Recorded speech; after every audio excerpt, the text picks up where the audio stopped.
Hello guys, मैं यशवंत सिंह हमेशा railway से। मेरे चैनल में आपका फिर से स्वागत करता हूँ। जैसे कि हमने पिछली वीडियो में बात करी थी आरआरबी भुवनेश्वर की कट ऑफ हिस्ट्री के बारे में कि एक रेशो एक में कैंडिडेट लिए गए हैं नहीं लिए गए हैं, यूआर ओबीसी के साथ क्या हो गया है। तो उसी वीडियो में एक भाई ने कमेंट किया था और उसके कुछ डाउट्स थे और जो कि जेन्युइन डाउट्स थे, सही उसने एक इंपॉर्टेंट चीज़ देखी थी, उसको आज मैं क्लियरफाई करने आया हूँ और आपको उसी चीज़ पे पूरे सही चीज़ें सही बातें आपको बताऊँगा। जैसे कि आप देख सकते हो, उस भाई ने हमें कमेंट किया था कि कैटेगरी 4 में एक ही सीट है, वो मैं आपको मार्क करके दिखा देता हूँ। उस भाई ने बोला था कि कैटेगरी 4 में एक ही सीट है, वो भी ईडब्ल्यूएस की है, तो यूआर में कैसे दे दिया गया। और दूसरी बात उन्होंने ये कही थी कि कैटेगरी 20 में 8 सीट है, 7 बच्चों को सिलेक्ट किया गया, मतलब एक बच्चा कैंडिडेट बाहर हो गया। तो यूआर का केवल कट ऑफ बढ़नी चाहिए थी, उनका कहना था, पर ओबीसी की कट ऑफ क्यों बढ़ी, ये था। किस सेंस में उन्होंने कट ऑफ इंक्रीज करी, उनका सवाल ये था। तो इन सवालों पर आज बात करेंगे। यदि आपको वीडियो थोड़ा सा भी हेल्पफुल लगता हो और आपको जानकारी सही लगती हो तो प्लीज़ चैनल को जरूर सब्सक्राइब करें। आपसे हम्बल रिक्वेस्ट है, चैनल को सब्सक्राइब जरूर करें, क्योंकि आपका एक सब्सक्राइब मैं ऐसी और भी वीडियो बनाने के लिए मोटिवेट रहूँगा और आपको जेन्युइन जानकारी देता रहूँगा और क्या लॉजिक से किस वजह से हुआ है, आपको सारी चीज़ें आपको पॉइंट टू पॉइंट क्लियर बताता रहूँगा। तो प्लीज़ चैनल को सब्सक्राइब जरूर करें। आप अपन यहाँ एक काम, please subscribe MSR railway for increase my performance, क्योंकि जब सब्सक्राइबर्स आएंगे तो मैं मोटिवेट रहूँगा और आपको और अच्छा कंटेंट प्रोवाइड करूँगा और ज़्यादा जानकारी दूँगा और भी लेवल अप करके वीडियो बनाऊँगा। तो थैंक्स। आगे बढ़ते हैं वीडियो में और वीडियो को आखिर तक जरूर देखें। तो जैसे कि पहला सवाल कि जब कैटेगरी 4 में ईडब्ल्यूएस के लिए एक ही पद है और यूआर के लिए कोई पद नहीं, तो परिणाम कट ऑफ मतलब रिजल्ट कट ऑफ में यूआर और ईडब्ल्यूएस कट ऑफ क्यों दिए गए हैं। Question, when in a category 4 there is one post for EWS and no post for UR, then why both UR and EWS cut off are given in the result cut off. तो जैसे कि आप यहाँ पे देखोगे category 4 में भाई का कहना था कि यहाँ पर एक ही सीट है, ये वाली जो कि ईडब्ल्यूएस की है, ईडब्ल्यूएस की है, पर उन्होंने दो कट ऑफ दे दिए। जैसे आप यहाँ देख सकते हो, उन्होंने एक तो यूआर की भी कट ऑफ दी है, ये रही यूआर की कट ऑफ, और एक ईडब्ल्यूएस की कट ऑफ। तो इसका जवाब मैं आपको दूंगा। आप यहाँ पे देखो, यहाँ पर ईडब्ल्यूएस की तो एक ही पोस्ट है, जैसे यहाँ पर ईडब्ल्यूएस की एक ही पोस्ट है, पर यहाँ पर देखोगे तो टोटल में कितना लिखा हुआ है, दो।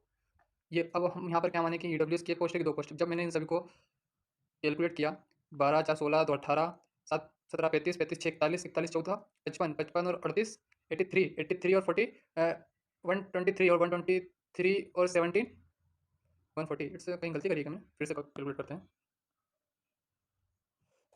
हैं।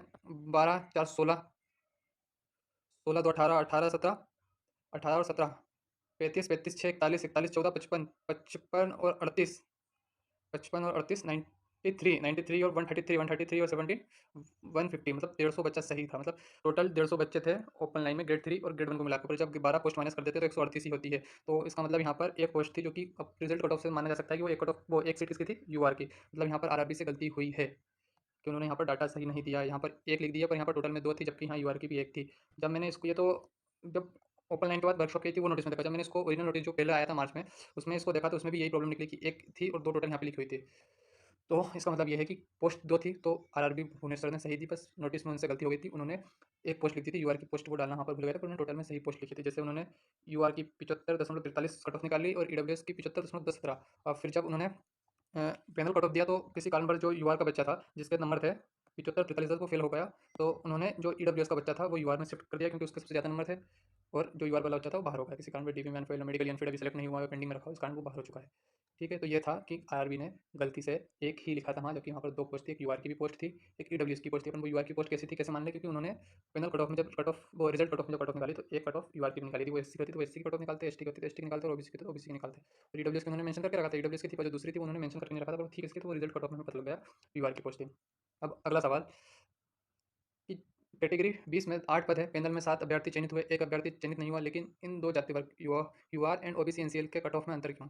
There is 8 post in category 20, 7 candidate were selected in the panel, 1 candidate was not selected, but why is there a difference in cut off this two caste category, UR and OBC NCL. तो आपको मैं दिखाना चाहूँगा क्या हुआ, क्या क्या है इसका। जैसे आप यहाँ पे देख सकते हो, कैटेगरी 20 में यूआर की 4 है, बाकी एससी की भी एक है, एसटी की भी एक है, ओबीसी की भी एक है, ईडब्ल्यूएस की भी एक, मतलब 4 ये और 4 ये, मतलब टोटल 8 सीटें थी। पर जब पैनल आया तो उसमें 7 बच्चों को सिलेक्ट किया। पर यहाँ पर वो भाई का डाउट है कि 7 बच्चों को सिलेक्ट किया गया है, तो एक बच्चा बाहर हुआ है, तो एक बच्चा बाहर होता, तो यहाँ पर ओबीसी एनसीएल की 39 थी जो रिजल्ट में था, और रेटिंग में आपको दिखा देता हूँ मार्क करके।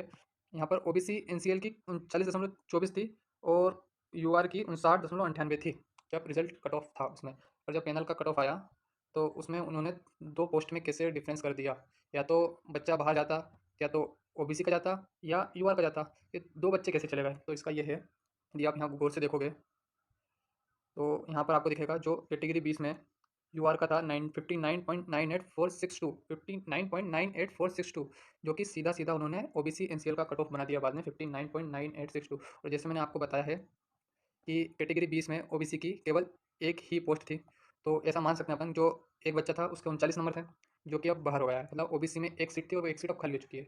उन्होंने एक बच्चा जो टॉप का बच्चा था, टॉप 10 बच्चे, उन्होंने उसे यूआर में लिया था, पर अब उन्होंने उसे शिफ्ट करके ओबीसी में कर दिया है, और यूआर की जो 4 पोस्ट थी उन्होंने वहाँ से 3 ही बच्चे लिए हैं और एक पोस्ट खाली कर दी है।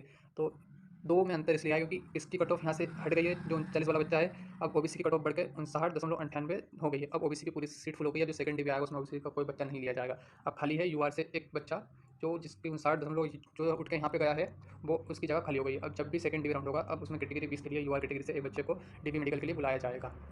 ठीक है, दूसरा क्वेश्चन भी आपका डाउट क्लियर हो गया होगा। यदि नहीं भी हुआ हो तो अब बोल देना, मैं फिर से आपको और अच्छे समझा दूँ अगली बार। तीसरा क्वेश्चन, क्या किसी आरक्षित वर्ग जैसे अनुसूचित जाति, अनुसूचित जनजाति या अन्य पिछड़ा वर्ग के अभ्यर्थी को पैनल में दस्तावेज सत्यापन के बाद अनारक्षित वर्ग में चुना जा सकता है? Can a candidate from any reserve category like SC, ST, OBC be selected in unreserve category after document verification in a panel? तो सीधा यह है कि यदि कोई बच्चा जैसे एसटी से है, एससी से है, ओबीसी से है, क्या उसे डॉक्यूमेंट वेरिफिकेशन होने और मेडिकल होने के बाद उस एसटी, एससी और ओबीसी के बच्चों को यूआर में सेलेक्ट कर सकते हैं? तो इसका आंसर है हाँ। जैसे अभी हमने देखा कि एक यूआर वाले, जो ईडब्ल्यूएस वाले को यूआर में शिफ्ट कर दिया गया और एक यूआर वाले को ओबीसी में शिफ्ट कर दिया। तो ऐसा नहीं है कि यूआर वाले को यूआर किसी रिजर्व कास्ट को यूआर में ही शिफ्ट करेंगे। उनका मन हुआ तो वो यूआर वाले को ईडब्ल्यूएस में शिफ्ट कर देंगे और ओबीसी वाले को यूआर में शिफ्ट कर देंगे। पर इसमें भी बहुत सी कंडीशन होती है।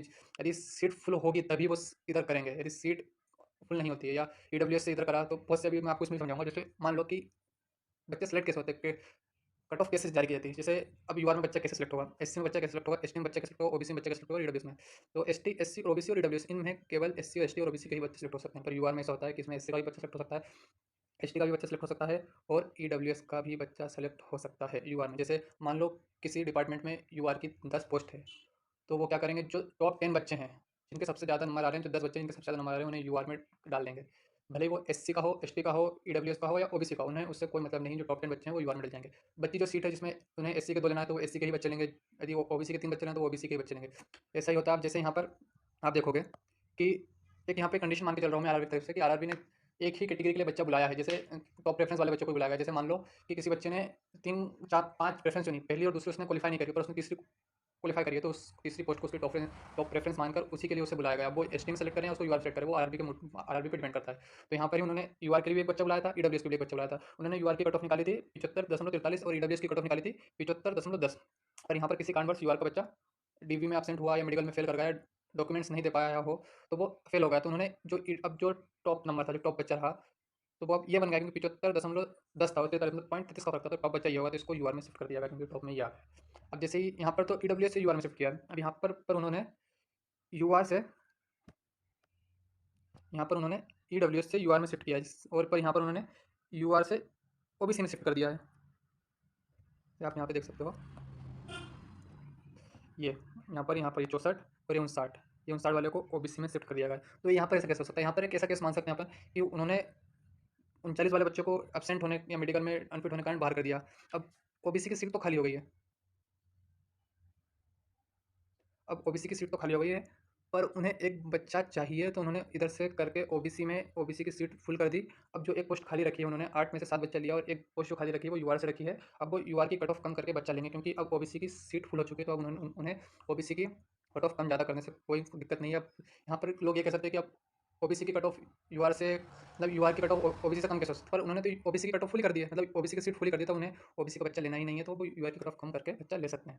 ठीक, ये था मेरे तीसरे सवाल का ये डाउट मेरे को भी था कि आरआरबी केवल कास्ट वाइज ही बच्चे बुला रही है, कि इस सीट पे इस बच्चों को एक रेशियो 1 में, इस सीट पे इस बच्चों को इस कैटेगरी के लिए बुलाया, पर मैं वहाँ पे गलत था। आई थिंक आरआरबी ने सीट और कैट मतलब जो उसकी प्रेफरेंस थी, जो उसकी पोस्ट थी, उसके हिसाब से तो बुलाया, पर उन्होंने किस कास्ट के लिए बुलाया ये नहीं। उन्होंने यदि एससी का बच्चा है तो उसे यूआर के लिए भी, यदि वो टॉप में है, और एससी के लिए भी यदि कुछ ऊपर नीचे होता है तो उसे एससी में शिफ्ट कर सकते हैं और यूआर में शिफ्ट कर सकते हैं। ये था, और ये मेरा भी डाउट था खुद का भी। तो भाई की हेल्प से मैंने और थोड़ा रिसर्च करा और मैं इस डाउट को मैंने खुद ने क्लियर करा। पहला क्वेश्चन था कैटेगरी 4 में एक पोस्ट थी और 2 कैसे दी थी? तो उसका सीधा जवाब ये था कि 2 गलती से उन्होंने एक पोस्ट लिखना भूल गया, जो कि यूआर की थी। आप रिजल्ट कट ऑफ से देख सकते हो, वहाँ पर 2 ही पोस्ट थी। सेकंड कि बच्चा एक है और 2 कट ऑफ में कैसे अंतर? तो उन्होंने जो ओबीसी का एक 39 नंबर वाला बच्चा था, उसको बाहर कर दिया। उस वजह से जो यूआर में एक बच्चा था, उसको उठा के उन्होंने ओबीसी में डाल दिया। तो वहाँ से आने के कारण ओबीसी की तो बड़ी पर वहाँ से जो नीचे वाला बच्चा था, वो ओबीसी में आ गया है। मतलब उसके टॉप वाले बच्चों को लिया, तो उन्होंने उसके मतलब इस कारण 2 जगह की कट ऑफ में अंतर हुआ एक बच्चे के कारण। और तीसरा प्रश्न था कि कैंडिडेट रिजर्व कैटेगरी क्या है, तो उसे यूआर में सेलेक्ट कर सकते हैं। हाँ, क्योंकि टॉप 10 बच्चे बुलाए हैं, वो टॉप 10 में आ रहा है किसी कारणवश। उस टॉप 10 में से जो 10th पोजीशन वाला बच्चा बाहर हो जाता है, जो अब जो 11वें नंबर वाला पोजीशन था, वो मान लो ओबीसी से आ रहा हो, पर अब वो टॉप 10 में आ चुका है, क्योंकि 10th पोजीशन वाला बाहर हो गया है, तो टॉप 10 में आने के कारण अब वो यूआर में सेलेक्ट होगा। ये हो सकता है किसी कारणवश उन्हें सीट फुल करनी हो, जैसे ओबीसी में एक सीट ही खाली रह रही हो और यूआर में 4 सीटें खाली रह रही हो, तो वो एक बच्चा यूआर से निकाल के इधर कर देंगे और नेक्स्ट राउंड में यूआर की कट ऑफ कम करके उसको बुला लेंगे। ये एक मेरी हाइपोथेटिकल कंडीशन है। ये इसमें श्योर नहीं हूँ कि आरआरबी किस पॉलिसी को फॉलो करती है रिक्रूटमेंट के लिए, पर हम ऐसा सोच सकते हैं, ऐसा हो सकता है। ये था इसमें आप 100% ये नहीं कि आरआरबी इसी तरीके से सिलेक्शन करती है। ये आपको वीडियो थोड़ा सा भी अच्छा लगा हो, आपको इस वीडियो में सही जानकारी मिली हो और आप इस वीडियो से सेटिस्फाई हो, तो प्लीज़ वीडियो को लाइक करें, शेयर करें और चैनल को सब्सक्राइब जरूर कर दें, क्योंकि सब्सक्राइब रेट बहुत कम है। मैं बहुत ही आपके लिए डेडिकेटेडली वीडियो बनाता हूँ और आप सब्सक्राइब करोगे तो और मोटिवेट होंगे और मैं मेरी वीडियो को लेवल अप करूँगा। Thank you for watching, please subscribe my channel. मैं सर जय हिंद।